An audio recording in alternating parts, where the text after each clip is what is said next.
नमस्कार दोस्तों, SMD channel के अंदर आपका बहुत बहुत स्वागत है।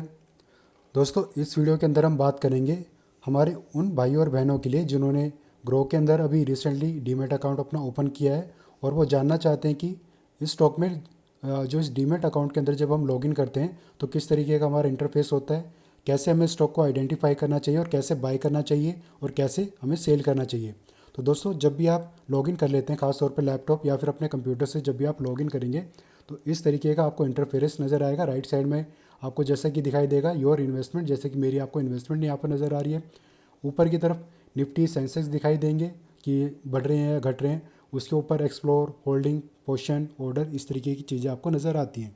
और जो मेन चीज़ होती है दोस्तों, आपको यहाँ पर most trade stocks on grow, ये आपको दिखाता है कि इस डीमेट अकाउंट में यानी कि इस ब्रोकर के यहाँ पर कौन से ऐसे स्टॉक हैं जहाँ पर इस वक्त सबसे ज़्यादा ट्रेडिंग करी जा रही है। जो अभी आप जैसे कि आप स्क्रीन पर देख पा रहे हैं दोस्तों, आज वैसे संडे का दिन है, लेकिन जो हमारा प्रीवियस फ्राइडे का सेशन था वहाँ पर सबसे ज़्यादा जो ग्रो अकाउंट के अंदर जो है आप देख सकते हैं जो टॉप 5 स्टॉक्स थे, सॉरी टॉप जो 4 स्टॉक थे, ये सबसे ज़्यादा स्टॉक वो थे जिन पे सबसे ज़्यादा हमें ट्रेडिंग करते हुए देखने को मिले थे लोग। सबसे ज़्यादा बाइंग साइड में और सेलिंग साइड में पोजीशन बनी थी। इसके नीचे अगर आप चलते हैं तो आपको दिखाई देता है टॉप मार्केट मूवर, यानी कि सबसे ज़्यादा वॉल्यूम हमें कहाँ पर देखने को मिल रहा है, सबसे ज़्यादा हलचल कहाँ पे हो रही है, इनके गेनर कौन से हैं। टॉप गेनर में देखें जैसे कि मारुति, आपको नज़र आ रहा है कि यहाँ पर हमें बढ़ोतरी देखने को मिल रही है, ये स्टॉक चल रहे हैं। फिर आप लूजर पे क्लिक करेंगे तो ये वो स्टॉक दिखाएगा आपको जहाँ पर सबसे ज़्यादा हमें गिरावट देखने को मिल रही है और सेलिंग आ रही है। प्लस वॉल्यूम शेकर अगर आपको दिखाई देखेंगे, क्लिक करेंगे तो आपको पता चलता है कि सबसे ज़्यादा वॉल्यूम कहाँ पर किन स्टॉक्स के अंदर हमें देखने को मिल रहा है। तो दोस्तों, इस तरीके से हमारा कुछ ये इंटरफेरेंस रहता है। इसमें आप निफ्टी 100, निफ्टी 500 इस तरीके से अपने स्टॉक को देख के चल सकते हैं और नीचे बहुत सारी चीज़ें हमें यहाँ पर ऐसे देखने को मिल जाती हैं। लेकिन दोस्तों, हमें स्टॉक को कैसे आइडेंटिफाई करना है, पहले तो हम उसके बारे में समझते हैं।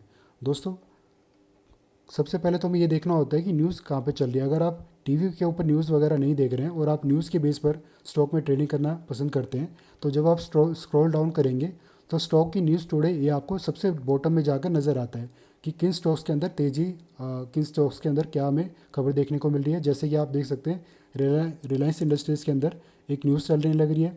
जब आप इसको ओपन करेंगे तो रिलायंस का आपको इंटरफेरेंस ओपन हो जाएगा आपके डीमेट अकाउंट पर। फिर आपको न्यूज़ पे अगर पढ़ना है तो नीचे जाकर आपको न्यूज़ का सेक्शन नज़र आएगा। यहाँ पर आप पढ़ सकते हैं किस तरीके की क्या न्यूज़ हमें देखने को मिल रही है। प्लस आप देख सकते हैं इवेंट भी कौन कौन से आने वाले हैं। हालांकि इसके इवेंट चले गए हैं तो ऐसे में हम ओवरव्यू पर जाएंगे। आप देख सकते हैं स्टॉक में गिरावट, और आपका स्टॉक को खरीदारी करने का अगर मन करे तो राइट साइड में आपको दिखाई दे रहा होगा दोस्तों, रिलायंस इंडस्ट्री ऊपर लिखा हुआ है। फिर बाय और सेल आपको नज़र आ रहा है, क्योंकि हमें बाइंग साइड में जाना है दोस्तों। और नज़रिया अगर हमारा शॉर्ट टर्म का है या लॉन्ग टर्म का है, हमें हमेशा दोस्तों डिलीवरी पर ही सिलेक्ट करना है। उसके नीचे बीएससी या एनएससी आप सेलेक्ट कर सकते हैं। उसके बाद होता है दोस्तों प्राइस लिमिट, इसको आप मार्केट प्राइस पे भी ले सकते हैं और अपने पसंद के हिसाब से भी ले सकते हैं। जैसे कि 1540 का मार्केट प्राइस है, अगर इसी पे लेना है हमें तो मार्केट प्राइस पे रखेंगे। और आपको लगता है थोड़ा बहुत यहाँ से नीचे जा सकता है तो हम अपनी मर्ज़ी से यहाँ पर मार्केट प्राइस को जो सेट कर सकते हैं।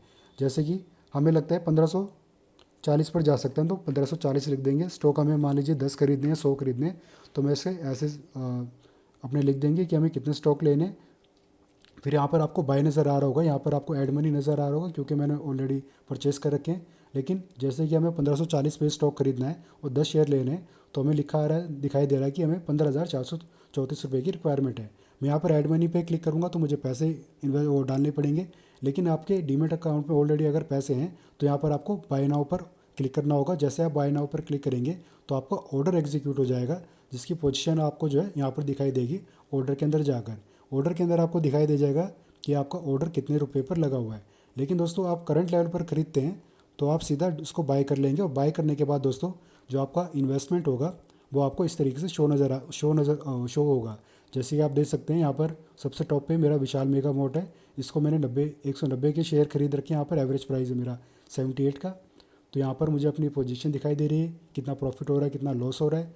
और अगर इसको मुझे सेल करना हो दोस्तों तो इस स्टॉक को या तो मैं यहाँ से सेल कर सकता हूँ, जो 3 डॉट आपको नज़र आ रही है बिल्कुल सेंटर में, यहाँ पर बाय मोर, सेल, अदर वगैरह डिटेल्स वगैरह नज़र आ रही हैं। तो मैं यहाँ से सेल पे अगर जाना चाहता हूँ तो जितने शेयर मुझे बेचने, मान लीजिए मुझे पूरे 190 शेयर बेचने, तो मैं यहाँ पर पूरा 190 लिखूँगा, मार्केट प्राइस पर बेचूँगा और सेल पे क्लिक कर दूँगा और डायरेक्टली मेरा जो है सारा का सारा शेयर सेल हो जाएगा। या फिर दोस्तों, सेल करने का एक और तरीका होता है, हम इसको ओपन करेंगे, यहाँ पर हम लिखेंगे हमारा क्योंकि NSE में ये NSE सेलेक्ट करेंगे, 190 शेयर लिखेंगे और मार्केट प्राइस पर इसको हम सीधा सेल यहाँ से सेल कर सकते हैं। लेकिन ऊपर पहले आप इसको सेल को सिलेक्ट कर लीजिएगा, तभी यहाँ पर सेल का बटन दबाएंगे तो आपके सारे के सारे शेयर सेल हो जाएंगे। इसके अलावा दोस्तों जब भी हम बाय या सेल करते हैं तो डिलीवरी के बगल में दोस्तों हमें एक इंट्राडे भी नज़र आता है। इंट्राडे में अगर आप कभी भी बाइंग साइड में पोजीशन बनाते हैं तो दोस्तों एक बात को आपको याद रखना होगा, 3:15 से पहले पहले आपको अपनी पोजीशन को स्क्वायर ऑफ करना होगा, वरना आपको 50 रुपये की अतिरिक्त पेनल्टी लग जाएगी और आपका जो भी भाव चल रहा होगा, आपको प्रॉफिट हो रहा हो या लॉस हो रहा हो, तो ऐसे में दोस्तों जो आपका ब्रोकर है, जो ग्रो है, वो 3:15 के जैसे 1 सेकंड ऊपर हो जाएगा, आपको चाहे प्रॉफिट हो रहा हो लॉस हो रहा हो, ऑटोमेटिकली वो आपकी पोजीशन को स्क्वायर ऑफ कर देगा, 50 रुपये की पेनल्टी लगा देगा। तो जब भी आप इंट्राडे में सिलेक्ट कर रहे हैं अपनी पोजीशन को, तो याद रखिए 3:15 से पहले पहले आपका चाहे प्रॉफिट हो रहा हो या लॉस हो रहा हो, आपको अपनी पोजीशन को स्क्वायर ऑफ कर देना है, वरना आपको 50 रुपये की एक पेनल्टी भरनी पड़ जाती है। क्योंकि इंट्राडे में दोस्तों जो टाइम लिमिट होती है हमारी 3:15 तक की होती है। हालांकि मार्केट 3:30 क्लोज होता है, लेकिन इंट्राडे वालों के लिए दोस्तों 3:15 अपनी पोजीशन को स्क्वायर ऑफ करना बहुत ही ज़्यादा ज़रूरी हो जाता है। क्योंकि यही रूल हमें देखने को मिलता है NSE के अंदर, BSE के अंदर भी दोस्तों यही सेम चीज़ आपको दिखाई देती है। तो वैसे तो कोशिश करें कि आप इंट्राडे ना करें, क्योंकि इंट्राडे के अंदर में बहुत ही ज़्यादा लॉस होते हुए देखने को मिलता है ज़्यादातर ट्रेडर्स का। इसलिए कोशिश करें हमेशा डिलीवरी को सिलेक्ट करें और तभी आप यहाँ पर अपने स्टॉक को परचेज़ करें, और कोशिश करें कि आप इसमें लॉन्ग टर्म के हिसाब से ही अपनी पोजीशन को क्रिएट करें। और अगर आपको दोस्तों लॉन्ग टर्म आपको नहीं पता कि हमें कब इसमें बाइंग करनी चाहिए, कब सेल करनी चाहिए, तो दोस्तों आप चैनल को सब्सक्राइब कर लीजिए। यहाँ पर ज़्यादातर स्टॉक्स जो है मिड कैप लार्ज कैप के बारे में हम बात करते रहते हैं, और प्लस वहाँ पर हम लेवल्स बताते रहते हैं कि इन स्टॉक में कब हमें बाइंग साइड में एंट्री करनी चाहिए और क्या हमारे टारगेट हो सकते हैं। इन सब के बारे में हम बात हमेशा करते रहते हैं। टाइम टू टाइम मैं वीडियो भी अपडेट करता रहता हूँ। प्लस कुछ सब्सक्राइबर भाई और बहनों के कुछ क्वेश्चंस भी रहते हैं, उनके मैं मोस्टली कोशिश करता हूँ रिप्लाई करने के लिए, तो मैं रिप्लाई भी करके उनको आंसर देता रहता हूँ। तो आपको ये वीडियो अगर अच्छी लगी हो, यूज़फुल लगी हो, तो आप चैनल को जरूर सब्सक्राइब करें, और जो भी आपकी क्वेरीज रहती हैं किसी भी स्टॉक में परचेस करने के रिगार्डिंग, आप कमेंट करके उनको पूछ भी सकते हैं।